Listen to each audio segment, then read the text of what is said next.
So,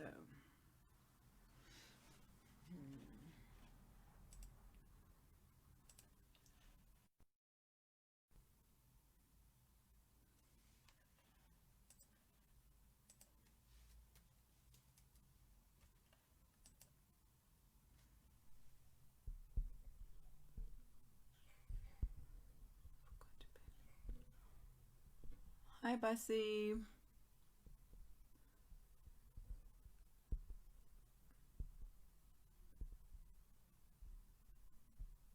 Let me see. Okay, it's pinned. Hello. So today, on Tuesdays, I read from feminist texts. So today, I'm reading from this book. Hello. I'll be reading an essay for you guys from Professor Pumla Dineo Gqola's Reflecting Rogue. I still haven't read all of this book. I've read some of her essays. From one of her essays here, features in here, in Feminism Is. So I decided to read from this because I saw the contents. I haven't read it as well, but I'm reading from an essay called Meeting Alice Walker. Yes, I had to. And my book is signed. So I brag good. How are you guys? How's everybody? Thank you for coming back today. So I have loaded up yesterday's reading onto the YouTube channel for those who missed it, and those who don't want to stay on IG too long. It is on YouTube, and so the channel name is called Bookamoso Book Club. So everywhere across all social media, love. Oh, Sarah says love, Dr. Pumla. Looking forward to hear your reading. Yay! And Nami says yes. And Zintatu says, oh, I loved this book. I also haven't read all of it yet. I wanted to take my time and internalize everything. Right. I think text like this need you to internalize it and learn and unlearn and relearn, so that is what I'll be reading for you guys today. I had to get, like, I think because I love Alice Walker, one of my favorite books of all time is The Color Purple. So I had to read Professor Pumla's thoughts on Alice Walker. I mean, obviously she loves her, but yeah. And Professor Pumla writes so beautifully. Like, yo, you guys must get this book and read her essay in this book. Anyway, so I'm gonna read the back of the book, and I'll read the intro, which is Reflecting Rogue. And then I'll continue with Meeting Alice Walker. Let me just put okay. Reflecting Rogue is a mesmerizing collection of experimental autobiographical essays on power, pleasure, and South African culture. In her most personal book to date, written from a classic Gqola anti-racist feminist perspective, Reflecting Rogue delivers 14 essays of incisive brain food, deliciously accessible to a general critical readership without sacrificing intellectual rigor. Outspoken feminist, award-winning author, and professor of African literature at Wits University, Pumla Dineo Gqola is the author of What is Slavery to Me?, A Renegade Called Simpiwe, and Rape, A South African Nightmare, which won the 2016 Sunday Times Ellen Patton Award for Nonfiction. And this was published by Melinda Ferguson Books, who recently moved to NB Publishers. So Yeah. I'm gonna read the Reflecting Rogue is the entry, the introduction, and then I'll start with the essay that I've chosen to read for you guys. Um, okay, Reflecting Rogue, and I'll tell you at the end of it why I chose to read this whole thing, because it is gonna take a while, but we have a whole hour, so it's cool. Writing is something I am almost always either doing or thinking about immersing myself in. It is here that I sit with myself and my thoughts, working them over, changing my mind, shifting how I feel about myself, a problem in the world. It is the place I am most often able to change my mind. Yet, unlike many of my friends, I do not journal regularly, although I have diaries from when I was younger. Occasionally, the person whose thoughts I read about startles me. Sometimes it is that she is so young and different in how she sees the world to the person I have become. But I also always recognize a consistent core to those entries. I remember the first day I knew I was a writer. The year was 1981. I was 8 years old. My sisters and I had just changed out of the clothes we had worn to mass and into clothes we could play in. But I could not immediately join Lebo and Vuyo, nor was I allowed to play with my baby brother Sizwe. Instead, I sat down to do the thing I hated most in the world, the thing I had been trying to perfect since before the short Easter break, the thing I was worst at but still had to do, memorizing the recitation I would be required to perform in front of my standard 2 classmates the week schools reopened. Recitation. The teachers would only pick one of us, but we never knew which one. I battled to focus, even with the fear of humiliation and canning for memory loss hanging over my head. So I escaped, first by translating the poem into another language, and later, carried away, I wrote a new poem. Because I was already a lover of words, this escape was joyful. Joyful escape is a kind of freedom. I was already a reader and it would seem a writer, because words on a page have this effect on me. And even though I was supposed to be memorizing the poem, the excitement drove me to share my distraction with my parents. But it was my parents' reactions that transformed me from a mere escapist to a writer. Like many 8-year-olds, I was a show-off who worshipped her parents. They treated those few lines like something spectacular, called me a poet. Of course, they had to explain that this new special word, poet, was a writer of recitations. Although I would be much older before I realized that people could be jailed, killed, or disappear for being much better writers. I had a taste that Sunday of the dance writing always has with power. As I grew older, I realized that recognizing the relationship between words and power was a complicated dance. Words wound and slay. Words raise and kiss. Words can be cage or springboard. In my life, they are both of these things so much of the day. Today, writing is at the very center of my life. It is where I love myself better.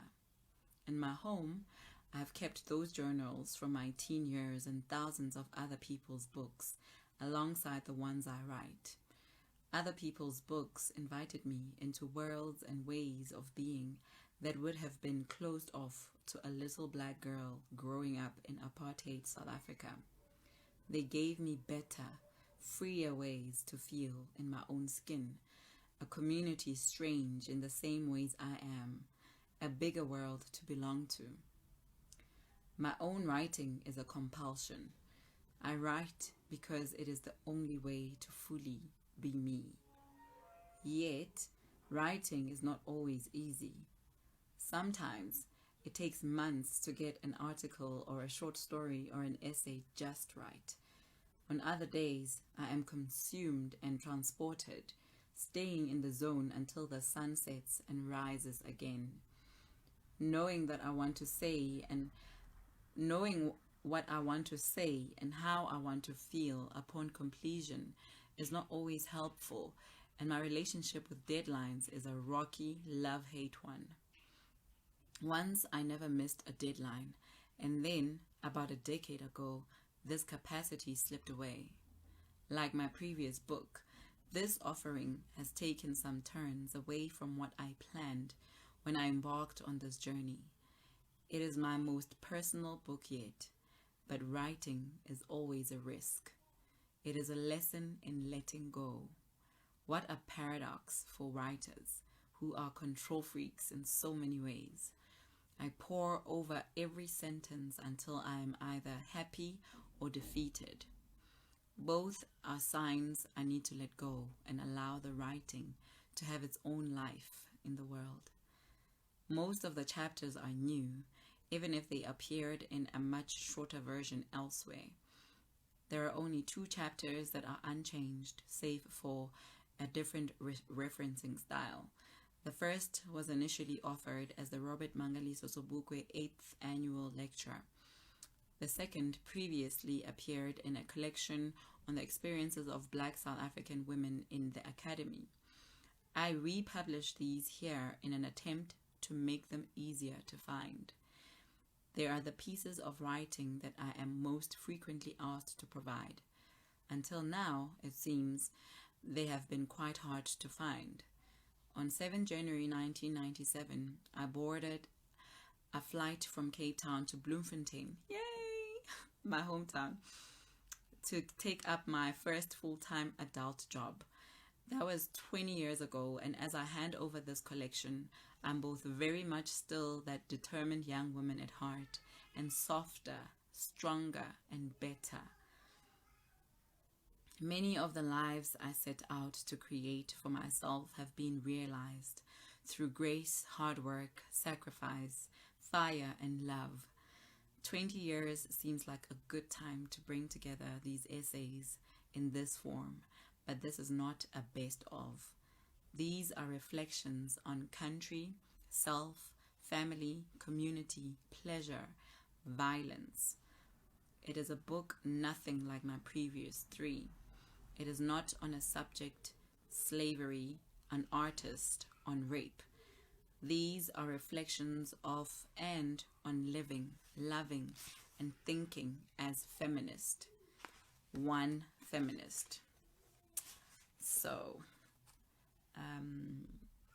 the essay I'm reading is actually, I think that's the 4th one, yeah.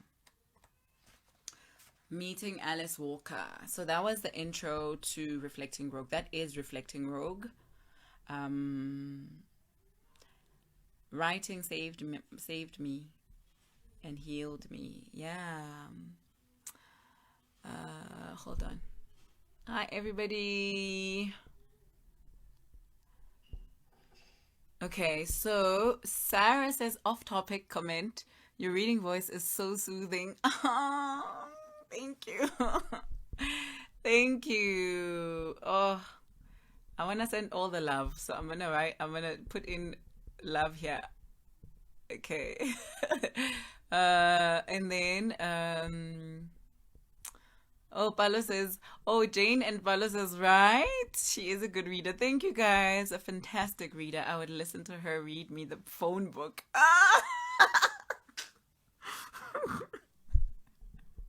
This is me blushing. Hi, everybody. Hey, guys. I see you. Zintachi says, I'm always interested in knowing the motivation behind an author's writing.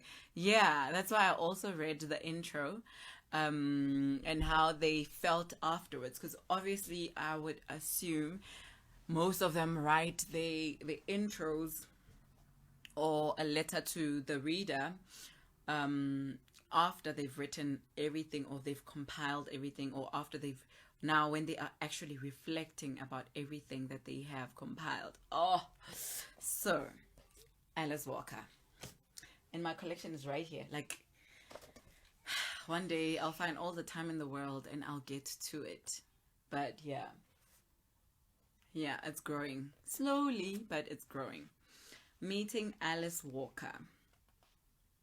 Along with millions of readers across the world, I have spent a significant amount of my reading life poring over Alice Walker's words in the last 2 decades. Although I was to fall in love with many other Black women writers in that time, hers was the first book by a Black woman I had ever read. Yeah. The discovery in her work that I still return to has been echoed as much in the thousands of university students I've taught as it has in conversations with writers. It changes you to see yourself reflected for the first time in what you read. There were no plays, novels, short stories, or poems by Black women in my literary syllabus until my honors year.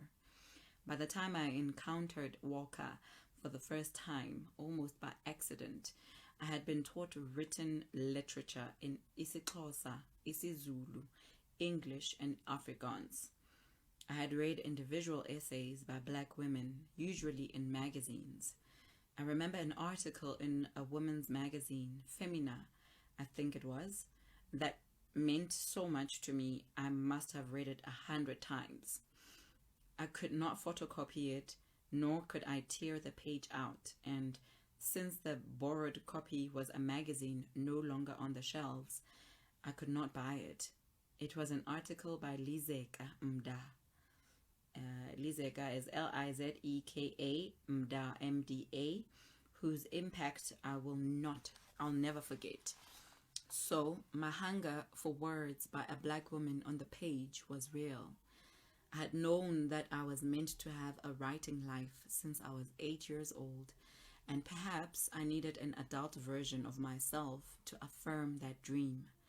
I loved the magazine Tribute and bought every issue I could after I left home, starting with Maude Motanyani's column, even when she moved to France for a year and wrote from there in ways I may have been too young to fully appreciate.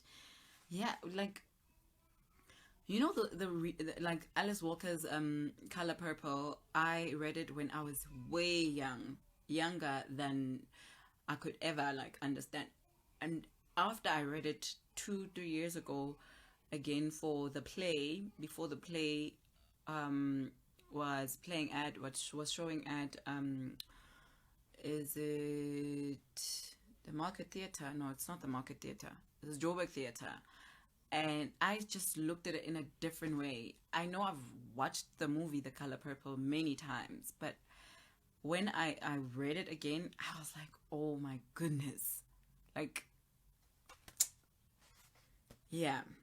Tell me if you guys have experienced that as well. Like reading this amazing work and you're like, what?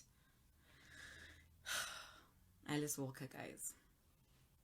So, okay, so I loved the magazine Tribute and bought every issue I could after I left home, starting with Maude Motanyani's column, even when she moved to France for a year and wrote from there in ways I may have been too young to fully appreciate. Then I would read the rest of the magazine, cover to cover, until well into my adulthood, through its various changes until it folded. But until Walker, I had never held an entire book by a Black woman in my hand. And so, even as an avid reader since primary school, I encountered Alice Walker outside the curriculum. I was registered in 2 literature departments at a leading university, and given what I now know about the volumes of Black women's writing, I can only shake my head.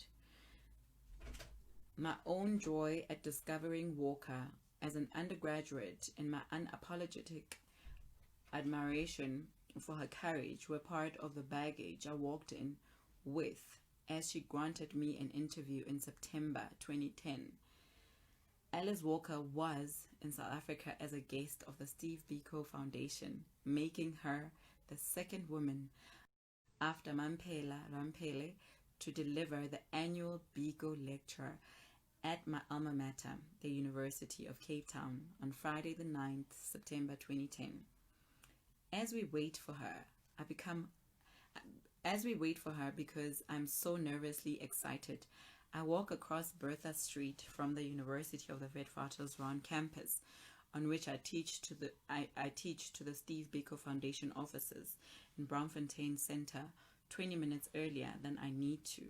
The woman sent to photograph Alice Walker irritates me by questioning why there is so much fuss about her.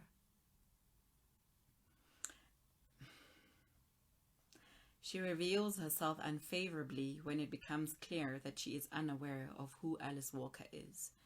I wonder out loud why this is who was allocated this brief by the paper. But soon Alice Walker arrives, while I have stepped out for another comfort break. When I walk back into the room, she is sitting behind a table next to her partner with Nkosinathi Biko from the Steve Biko Foundation, whom I know from our UCT days, and the wonderful Obenewa Amponsa, who ensured I was granted this interview. I walk straight to Alice Walker, breathless, and extend my hand in introduction. My name is Pumla Dineo Gqola, a womanist and a professor of literature, and hope I do not sound too rehearsed. She understands what I'm saying with my words, with my spirit, and with my body. She is physically smaller in person than I had imagined. Sports a short afro and a purple shawl hugs her hip. In my head, she is larger than life, and I talk to her constantly. In response to my question about what this trip means to her, she speaks about her layered connection to South Africa. She had been active in anti-apartheid politics as part of her lifelong activism against racist violence and any form of injustice. But she also feels deep love and comradeship with both Winnie and Nelson Mandela. I've always wanted to visit South Africa and have been arrested for it before. In fact, it was my pleasure and honor to be arrested with Maya Angelou. Walker spoke of having been there with Winnie when she was banished to Brandfort with her children, a place thought to be the middle of nowhere. Many of us in the U.S. suffered with her. I grew up in Georgia and so have a deep understanding of what it takes to be a soldier. Later on the same day, speaking at an evening with Alice Walker, she elaborates on this connection, declaring it is unusual for me to speak at a place where one of my most important teachers is also admired, Fidel Castro. The crowd roars and claps its approval. There is mutual recognition between Walker and the people who came to hear her read when she mentions Myanmar activist and author Aung San Suu Kyi, who at the time is in her 15th year under house arrest. The brave Venezuelan President Hugo Chavez and Bolivian Socialist President Evo Morales. The latter two are mentioned as part of a global shift away from the politics of imperialist mineral and land grab. The former affirms the importance of love for humanity in radical politics like Biko's own legacy. Walker is no stranger to criticism. The mixed responses to her third and best known novel, The Color Purple, for which she won the Pulitzer Prize for Fiction, partly illustrate this. In the United States, she was severely lambasted for shining a light on the misogyny that also exists in black families, accused of judging black men unfairly, and later for allowing a white director to be at the helm of the film adaptation of the same novel. It was inconvenient for many of these critics to pay attention to the manner in which the novel is really about the possibility of human transformation from violence to chosen gentleness, as well as from subjection to a life well lived. Interestingly, she would also later receive criticism for precisely this portrayal of the possibility of unlearning misogyny by some feminists.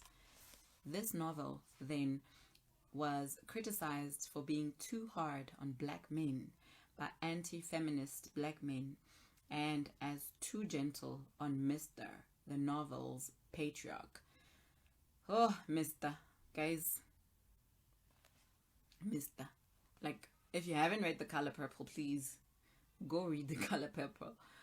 Quite contrary to the allegation that her anti-racism could be placed in competition with her feminism, womanism allows for a vision of anti-racist feminism that places the lives of black women at the center.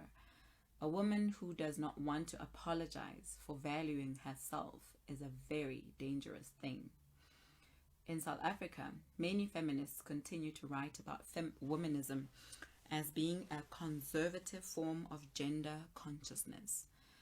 I've never been able to understand this, based on the writings of Walker, who obviously speaks a radical feminism.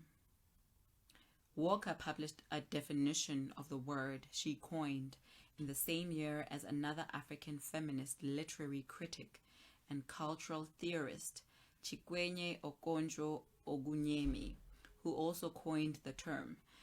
Both definitions are unapologetic about womanism being feminist and stress its valuation of black women and feminist imagination.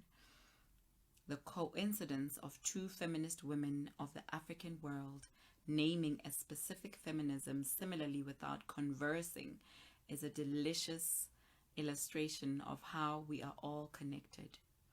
It troubles those who need a more factual account that flattens how living beings fit into the world. Neither Walker nor Ogunyemi conceives of womanism as anything but a radical feminism of color. Walker writes womanist is to feminist as purple to lavender in Searching of Our Mother's Gardens. That's the one I want, actually. I need to get that.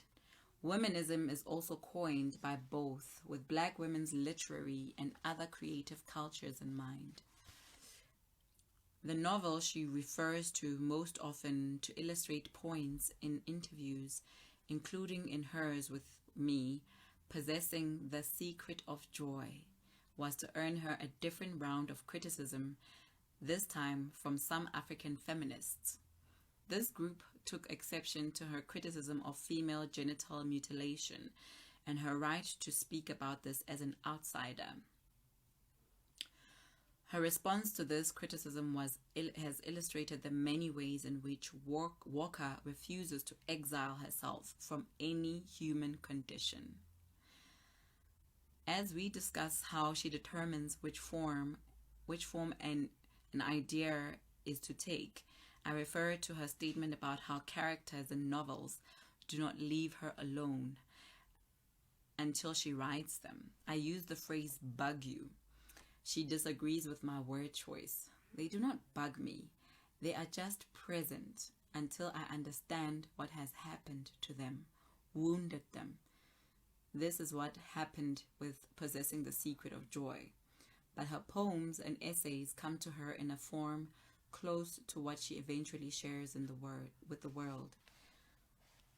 So you see, your characters will they will never leave you alone. If you are a reader and you're watching this or you're reading this, please write. Her womanism is a resolute refusal to look away from such wounding, inasmuch as it is a commitment to recognizing her loving connection to other living beings on the planet. This is not true of all black feminisms and need not be, and this is why it is sometimes important to show this difference. Because words are so powerful, they often frighten even the writer. Yet, Audre Lorde insisted that what is important needed to be said, even at the risk of misunderstanding and violence. In that room with Walker, I want to know whether being so severely criticized for speaking her mind over 26 books and numerous interviews gets easier. I have a greater level of indifference. You start to understand that you're like any other creation. So if I say things that people take offense, that's who I am. That's what you get from me. She adds that we are all entitled to live and that criticism is not always important. Would you criticize a pecan tree? Really? What's the point? That's the place you get to. I pause and laugh, and I realize that she is saying something about letting go of the need for approval and external validation, which is so central to how women are raised all over the world. Given that she will speak her mind, irregardless, her word. She has learned this indifference. Importantly, she also adds thoughts on how she understands why people who have been wounded can think any criticism can be used against all of us. I'm glad to hear this from a writer whose unfashionable perspective on the world is likely to continue to earn her detractors. I tell her I look forward to this experience as a writer who is sometimes afraid of her own voice. Her courage also continues to be rewarded by her readers' appreciation of her vision and generosity. In the interview, she speaks softly. She declares later that evening at the State Theatre in Tshwane that she is soft-spoken. This almost seems like a contradiction, save for the fact of her clear gentleness during the interview. I end the interview with a very clear sense of having had a conversation with an incredible human being, not a star, but a generous, attentive person. I realize that the power in her written work is like this power I feel in the interview at the Steve Biko Foundation offices. It only lasts 25 minutes, but for that period, turned towards me in conversation, it is as though we are the only people in the room. I ask her to sign copies of her books. I only bring 2, even though I have multiple versions of all her books. At the last minute, I'm too shy to offer her the copy of my first book I had brought as a gift. I do not know what I expected, and I would have been thrilled by the opportunity to meet her. But there she was, with no entourage, no restrictions, no apologies for being on the planet in her own fashion. I realized that the walker I encounter on that Tuesday morning is very much the walker who speaks to an adoring audience and dances to Simpiwe Dana and Sibongile Khumalo's Genius later than Night at the State Theatre. She is the walker many of us encounter in her work, the walker we return to time and again. This is the walker who galvanizes and inspires me to live courageously, who is my compass, and the writer who has written a book for every season in my life. In my late 20s, I once spent a heartbroken weekend in bed in my 16th floor flat with the sun shining in, crying, drinking tea and reading The Way Forward is with a Broken Heart. Sometimes the conversation I have with her is that literal. It is her courage and her joyful embrace of life that makes it possible for her to change and save our lives so many times. It is this walker that helps us believe that we are the ones we have been waiting for.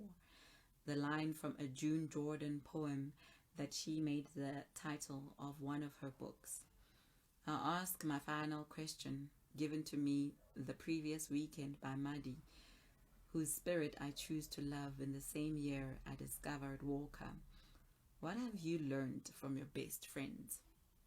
no matter what form they come in, that life and this planet is wonderful. So even if I am weeping as I am writing, there is joy because I know where I came from sharecroppers, and how my mother never asked me to come and wash dishes if I was reading. So to be able to take all that nurturing and that thoughtfulness and to go and to learn how to do this. Every tear comes with laughter. I cannot get over the wonder of this world. I live in a state of wonder. It is all connected. And living life in both contemplation and wonder is rewarding. It is not for nothing that my name is Alice, she quips. Did you get that? It is not for nothing that my name is Alice, because she lives in a state of wonder. Ah, guys.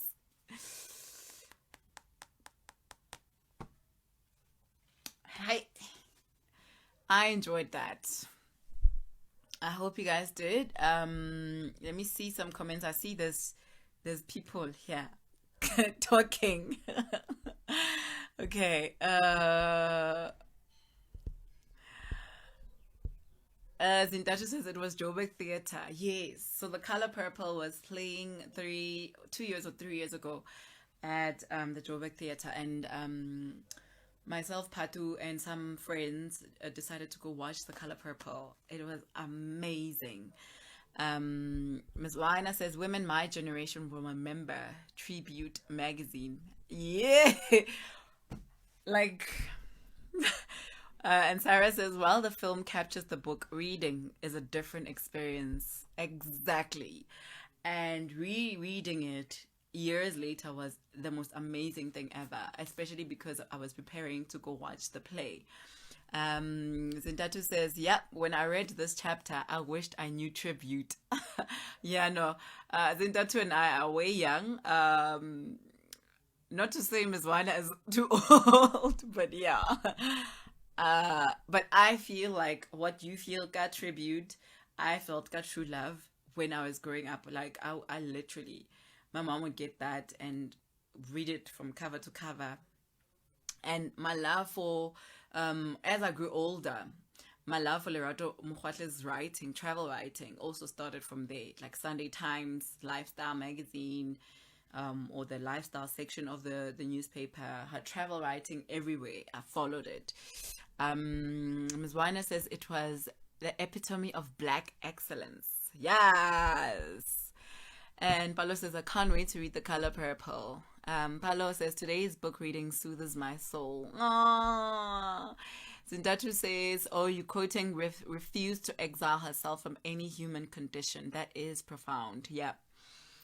Palo says it is giving me the same effect as having a full body massage. Ha!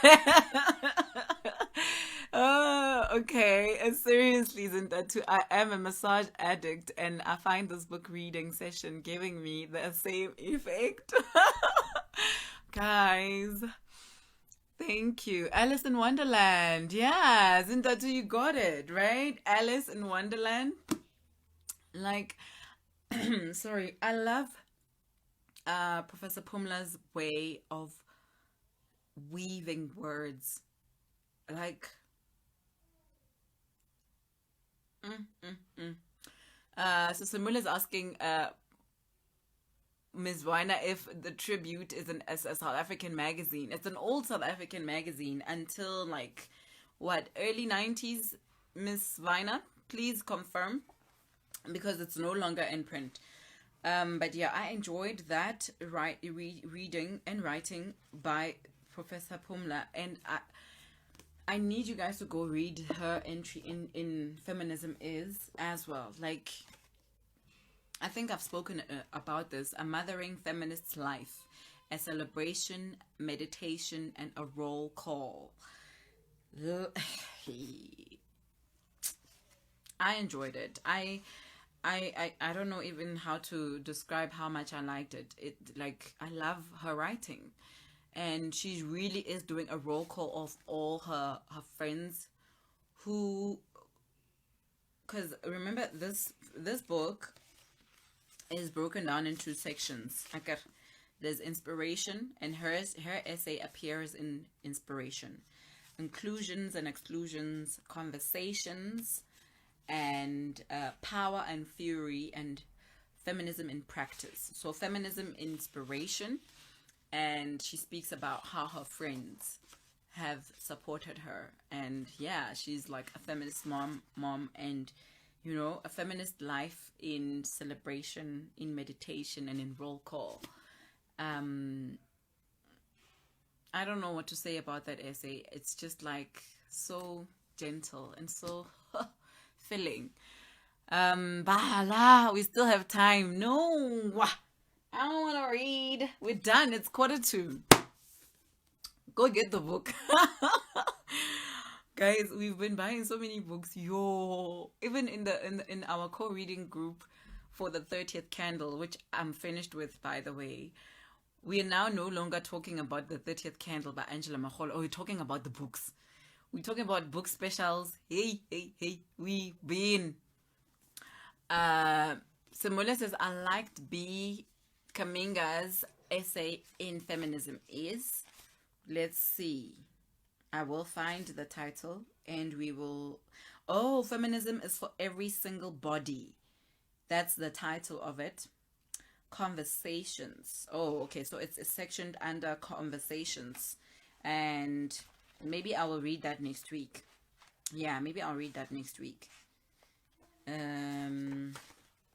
I think in this one, I actually read. I need to read that. Feminism is for everybody. Feminism is for every single body. The point, a riff on the title of a book by Bell Hooks, seems both obvious and innocuous, until I point out that by every, I don't mean the number of people populating the planet, but rather all this planet's corporeal forms as they understand themselves in their infinite variations. Flesh, cells, and bones that are, some would argue, cohesively assigned either male or female at birth, but can and do end up renaming, reshaping, presenting, and in some cases and unassigning themselves from this pervasive and, I believe, intrinsically damaging and futile dichotomy. I am a trans person. I am also a feminist. In fact, it was feminism that taught me biology is not destiny. I remember reading Simone de Beauvoir and thinking, yes, one is not born a woman, one becomes one. Obviously, something clicked into place. Oh, wow, this is the point in the conversation where you might be asking, what kind of trans person? Because you, the reader, can't see me. Can't look for gendered cues, can't double take and check the sign over the door as I leave the restroom, can't follow me around in the shopping center, and as we wait to pay for groceries, can't listen to your child count off on one hand the things that make me a man, and on the other the things that make me a woman. And thankfully, you can't point and ask just loud enough so I can hear, what is that? Oh my, like... So, Ms. Vana says, Tribute was around the 90s. True Love has always been around, but they are not the same league. Tribute was more like Harvard, Ivy League. Hey! We missed out, Ms. Vana. Don't you have Tribute magazines that you can give us? I hope you keep your magazines. I sometimes keep some of these magazines. I have had a copy of Reflecting Rogue, and why I haven't read it, I don't know. But today's reading has given me a serious nudge. I'm so glad that I can do this with all these books that are here, even the ones that I haven't read. I mean, I haven't read Reflecting Rogue up until now, today. I've also had it since last year at the book sale. I got it, and I actually gave away one. Yeah. I gave away one, and I gave away If I Stay Right Here by Kwaita Ngamlana. So I did, when I bought books at the book sale, at the Jacana book sale, I bought books for a giveaway as well. which, by the way, I should say, if we reach 50 subscribers on the YouTube channel, I will be giving away a book. I will run a giveaway. Yeah, I will be running a giveaway. I want to actually increase, yes, those are my words. I want to increase the subscribers on the YouTube channel. So, yes, we will have a giveaway, but for YouTube, not for Instagram. Yeah, I've decided. Ivy League, Hambam is fine. Makanaka, hello. Makanaka says, love, love, love your shelf. So juicy. Thank you. Thank you. Okay, so tribute. Okay, so we read that part. Chapter 8 on reflecting rogue is titled A Mothering Feminist Life, a celebration, meditation, and roll call. Oh, okay. Yeah. That wasn't that too. Okay, so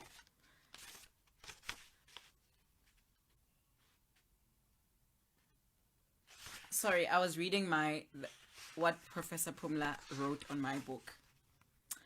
You must go to Abantu. You must go to Abantu and get the signatures and pose. Get pictures. Chapter 8. Oh, okay. So it first appeared in here before it appeared in Feminism Is. Okay, so now we know. And sorry guys. So I think I will keep this Tuesday slot for feminist reading. Every Tuesday, every Monday it'll be New Daughters of Africa. Tuesday it'll be feminist text. Wednesdays it'll be the As You Like, the Gerald Crack anthologies. 3 anthologies. I'll read from those 3. And then Thursday and Friday will be anything new, anything online, anything that I have bought for the week. Because I've been by, I'm getting new books tomorrow as well. Courtesy of Bargain Books, guys. Bargain Books is doing the Lord's work. Well, the book God's work. Let me not even include the Lord in this. Ivy League. Hey. Girl. Last I checked, you were on 48 subbies. That was a couple of days ago. I'm sure you're there already. Is that Zintatu? Yes, that's Zintatu. I was at uni between 1993 and 1997 for my undergrad and postgrad. That's Ms. Viner. Okay, so people are they're revealing their ages. That I've bought for the week. Yes. Guys, follow JHB Pre-Loved Books, right? Hey, books galore. Do you have any Cassava Republic titles you can read for us? No, I don't. And you have. Also, I get touched when y'all keep bringing up Abantu. I missed out big time. But Sintatu, I'm sorry. This Abantu, the virtual one, December, we all attending because we don't have anywhere else to go. We will all be going, and Sarah, you will also be attending because Abantu is for everybody. Right. So yes, it'll be virtual probably because December, we're still in lockdown. And we are in July now. We don't know, guys. We will see. But hey, the COVID does not want to go away. I need to get Cassava Republic titles. Simule, you must help. So that was today's reading, guys. I really I love how I'm learning and unlearning and relearning things from these books. And I'm actually gonna I'm glad that I with these readings I get to encourage you guys to read some more of the books that are on your shelves already, and some of them you get to buy, but there's so much more to read. There's so much there's so much reading to do. Zindatu says the 70 Rand special at Bargain Books is crazy. I got the Gold Diggers for 70 Rand. You see. Hey. And Ms. Vina says, I love Cassava Republic. And Portia says, I need to go to Bargain Books. Portia. like bargain books. And this is not even a paid. I'm not even getting paid to say this, but go to bargain books. Even now, the Instagram is just like, check out the Instagram bargain books, essay. So I'll see you guys tomorrow for some reading from the Gerald Crack anthology. I will read one story tonight, so I can see if I can read it for you guys tomorrow. I'll see you guys tomorrow at 5 o'clock. And if you're watching this from YouTube, thank you so much for subscribing, liking, and sharing afterwards. And I will load this up on IGTV now, and I will also load it up on YouTube soon. I will see you guys. I have been thinking, Ms. Wana says, Samula says, bargain books, Cradlestone will hook you up. Check the 150 for 3 special. They had some cassava titles there.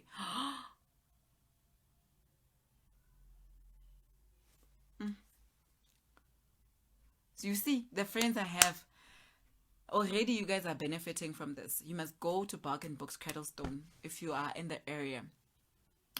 Maswana says, I have been thinking when I was on my run this morning that maybe I loan some of my books that I still haven't read and you can sample them for us. Yes! Girl, let's talk on the group. Yes, that's a great idea. Zintat is also agreeing. Hi, Dudu. How are you? Hope you're good. Okay. Bye, Kumbu. Bye, everybody. I love you guys. For those who missed out on the reading, I've just finished reading from Reflecting Rogue, Inside the Mind of a Feminist by Professor Pumla Dineo Gqola. I read her meeting Alice Walker.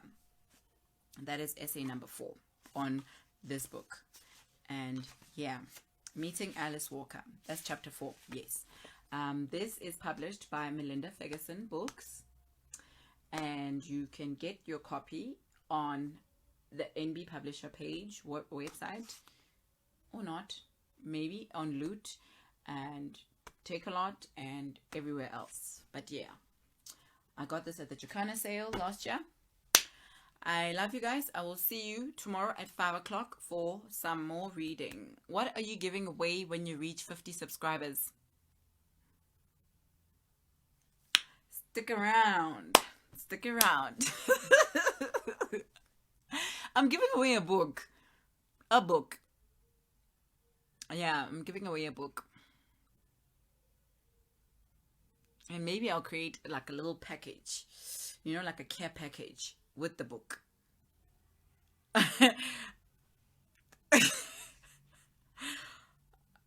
Like, I will reach 50, Shem. I will reach 50 subscribers. Let's see. Actually, you said it's 48. Let's see. Dashboard. I now have 49 subscribers.